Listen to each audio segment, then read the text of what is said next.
Bonjour, je suis Thibaut, chef de produit plongée chez Subia, la nouvelle marque de plongée de Decathlon.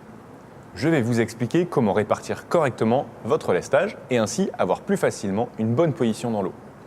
Comme vous l'avez appris auprès de votre moniteur de plongée, vous avez le bon lestage lorsque vous tenez le palier à 3 mètres, bloc à 50 bars et stab vide. C'est ce qu'on appelle se mettre en flottabilité neutre. Si besoin, n'hésitez pas à faire un test de lestage avant l'immersion. Le lestage est généralement positionné sur une ceinture ou dans les poches à plomb de son gilet stabilisateur. La répartition du lestage est très importante. Si tous les lests sont au même endroit, cela provoque un déséquilibre sous l'eau. Si vous utilisez une stab comportant des poches à lest, c'est simple. Mettez à peu près le même poids à gauche et à droite. Évitez de les mettre dans des poches simples, car vous risqueriez de les perdre sous l'eau. Si vous utilisez une ceinture, pensez à bien répartir le plomb. Pour un bloc en acier, vous mettrez le lestage plutôt sur l'avant de la ceinture. Pour un bloc en aluminium, vous le positionnerez plutôt vers l'arrière. On évite de le mettre au milieu du dos, là où la bouteille appuie déjà.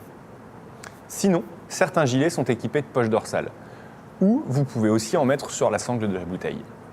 La hauteur du bloc sur votre gilet influe sur votre position horizontale. N'hésitez pas à vérifier avec votre moniteur la hauteur adaptée. N'oubliez pas que dans tous les cas, votre lestage ou une grande partie de celui-ci doit être facilement largable. Je vous souhaite d'excellentes plongées.